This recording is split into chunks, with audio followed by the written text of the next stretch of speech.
Hello and welcome to another episode of Amateur Hour. I'm Straz, and today we're going to be looking at a game submitted by Transparent on Battlefield of Eternity. As we join into this game, you can see that both teams are on their Immortals. The red team, however, has a very distinct advantage over the blue team, and you can see that by both Immortals' health. Right before this started, the red team won a team fight, and so they had a pretty big jump on the blue team. With that said, the blue team was able to catch up as they have Sergeant Hammer, and she's pretty great at sieging up and knocking down the Immortal fairly quickly.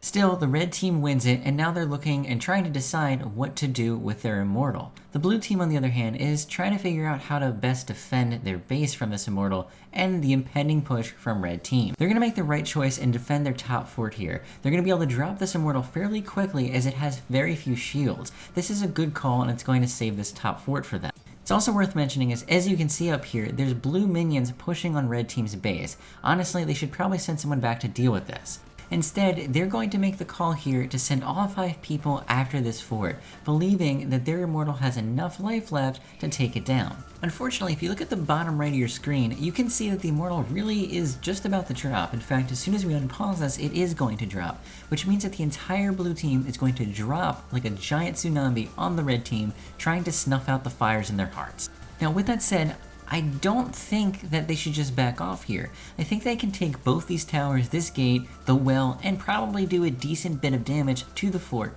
completely safely without really having to worry about anything else. Likewise, if they back off, they can probably set themselves up to maybe take both camps or even set up a gank on one of the camps, which could allow them to win the game at this point. Of course, as you can probably guess, that's not what's about to happen.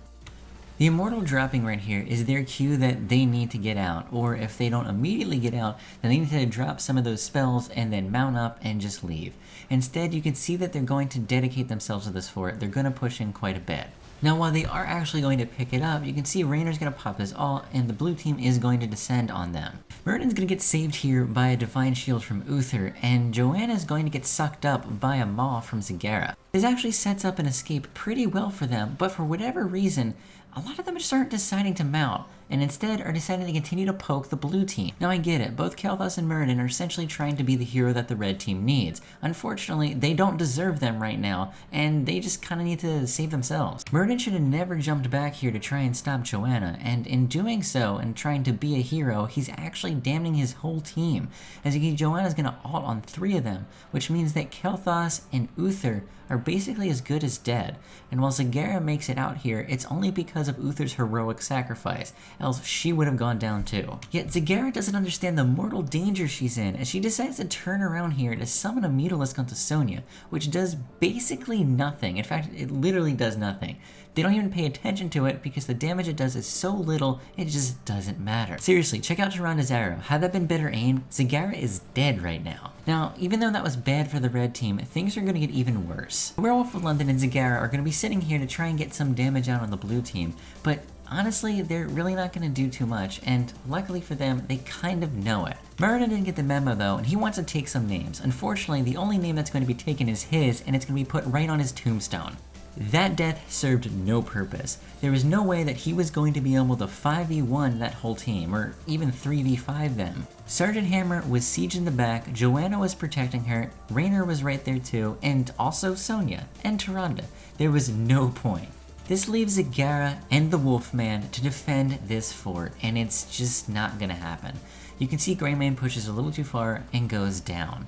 At this point, there's no chance that the red team is going to be able to save this. Kael'thas has just spawned again, but really, what is he going to do to try and completely destroy 5 people? Kael'thas is a little overpowered in the current meta, but let's be realistic. What's more frustrating is look at the ults on the red team right now. You can see that a lot of them are actually up or just about to come up. And honestly, had the blue team not gotten those kills right there, I don't think they would have been so willing to make such an aggressive push onto core. Now that I've gone through the game, let's break it down on a larger strategic level to see what exactly went wrong here. The first thing that we need to talk about is realism. Winning an Immortal isn't the same as winning an Immortal with 50% shields or winning an Immortal with 100% shields. The red team wins the Immortal here, but they just barely win it.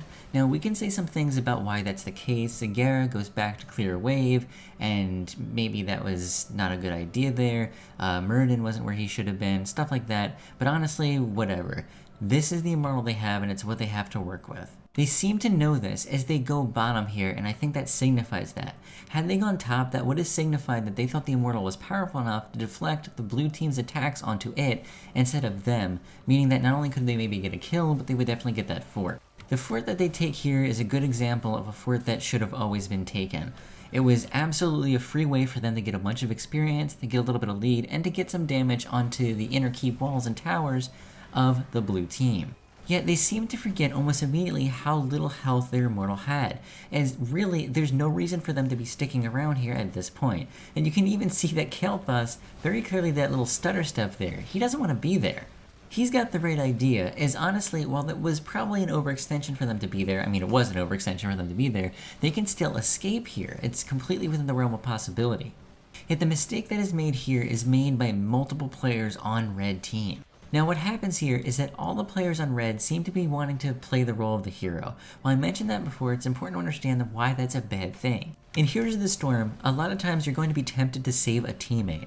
And while sometimes it's the right call, most of the times all that's going to happen is you're going to die and they're going to die. At multiple times during that last engagement, players on the red team just turn around for no reason, either to try and poke the blue team or to try and save other members of their team. The problem is that they're not going to do anything with that poke damage, they're not going to repel them with it, and they're certainly not going to be able to save one of their teammates by putting themselves in extreme danger. Now, while you can argue that the game's already lost at this point, the Muradin's death doesn't matter, I honestly think that had he stayed with his team and just waited a little bit, they could have turned this around. You can see that he didn't even have a chance to pop Avatar there, which kind of just says that he had given up and was totally tilted at that point. Now, one thing I want to talk about and kind of the lesson to end this video is this. There's a bit of a curve when it comes to skill in Heroes of the Storm. On one side are people that know absolutely nothing and know they know nothing, and on the other, the pros who know they know a lot and play like they do. In the middle, though, are players that have some knowledge of the game. They know how the draft works, they know what is currently in the meta, whatever. Unfortunately, that little bit of knowledge convinces them that their skills are way higher than they are. Because of that, they think they can bend the rules like the pros do, and they go out and they try these really risky things. If you know the correct play is to just let someone die and walk away, then that's what you need to do. Don't try to be a pro and save their life if you know that's the wrong strategic option, as I'm sure these players in this Team League game did. That's it for this week's Amateur Hour. If you liked this video, please be sure to throw us a like, and let us know in the comments. Also, if you haven't subbed up already, please do so. As a heads up, this Sunday, Josheb and Dreadnought will be casting the North American Spring Championship Regional Qualifiers at 9 AM PST. Please make sure to tune in, as I'm sure they'll be casting some rad games.